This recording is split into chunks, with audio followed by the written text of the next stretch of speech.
Torelli, and welcome back to Ask Alec, where I take your questions on poker and answer them in 5-minute short videos.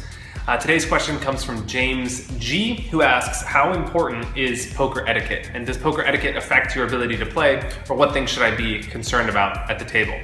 James, I think this is a great question.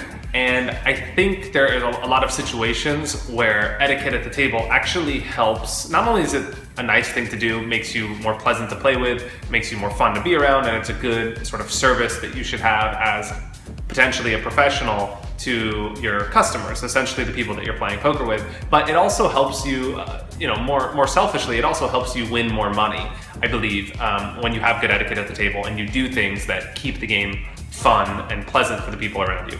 So one of the things that I think is probably the most important, it's just the broad approach that you should have, is you should always keep in mind how you are making money at the table. So if you are a good player, which I'm assuming you are, your goal is to first and foremost keep the game running.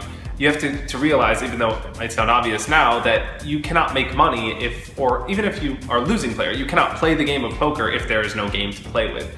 If there's no game to play. And people that don't like playing with you are more likely to quit the game. And if you have 4 or 5 people in the game that people don't like playing with, then suddenly there's no game at all. Or maybe even if there is a game, the game is a lot less fun, it's a lot less exciting, which means that people are gambling less. They're having less fun, they're more grumpy when they lose. Aside from it being less profitable, it's not really a fun situation to be in. So you never really want to be grumpy at the table, you never want to berate your opponents, and you always want to be positive and lively, because that keeps the energy positive, it keeps the game going, it keeps people stimulated, and most of the people that play poker, even though as professionals sometimes we lose sight of this, most people that play the game of poker do so to get away from the stresses of their everyday life. They do so because they love it and it's fun and enjoyable.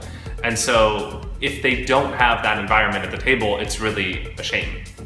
A good analogy is thinking about how the casino treats its customers. And if you look at the way that they entertain their customers, that should be a good example for a poker player to emulate and to always keep that environment fun and exciting.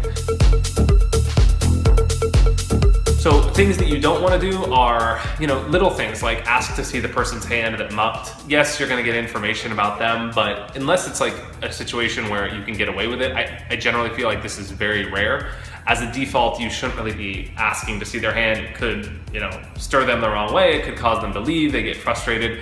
You don't really want bad players or anybody at the table quitting if you're in a game. So you want to keep that always in the back of your mind. By understanding the big approach, I think that it helps you understand the big picture. Some other things I'm a fan of at the table, especially at the higher limit games where I play, I think it's really, really important, because the type of clientele you play with generally are expecting a certain level of ambiance and atmosphere when they're playing poker. I'm a big fan of dressing to impress at the poker table. I think it makes you less intimidating in a way, not necessarily intimidating, because I think having intimidation is good. It makes you less boring to play against. Nobody really wants to be at a table with 9 people in hoodies that are unshaven and don't shower and headphones, because they just feel like they're getting grinded down.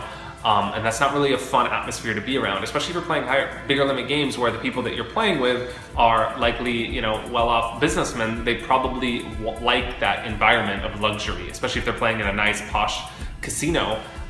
They expect that when they walk in. Imagine if you were walking into the Bellagio and everyone was wearing like a t-shirt and a hoodie that was serving you drinks at the bar. You would be like, well, this isn't right. I expect something different. And I think that if you're a poker player playing a decent sized game, people are expecting that too. Let's face it, they're gambling with lots of money. They want to be in a nice environment. And I think that subtly, or subconsciously helps keep the energy better at the table, and it helps keep people less feeling like they're getting grinded down, and nobody likes to feel like the sucker. So other things are, and this is a big one, we dealt with this a lot in Macau. Anytime that a VIP player quits, you don't want the game to break immediately. That's really disrespectful. It's kind of like saying that, slapping it in their face, like, hey, we're only playing because you're the sucker, and as soon as you quit, nobody wants to play anymore.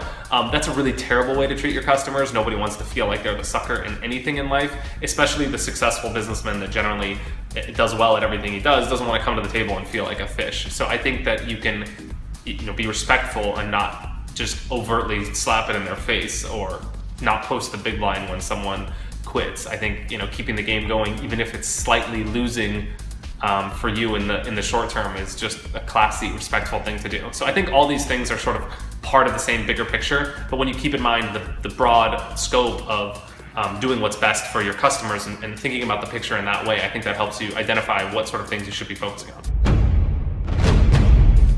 Hope that answers your question. If you guys have questions you'd like from me, head over to my blog, alectorelli.com, and shoot me a question. I'll answer the best ones on this channel, and stay subscribed. I'll keep you posted when new videos come out. Thanks a lot. See you next time. Cheers. Wow, what a play by Torelli. That was incredible. Give him credit for that.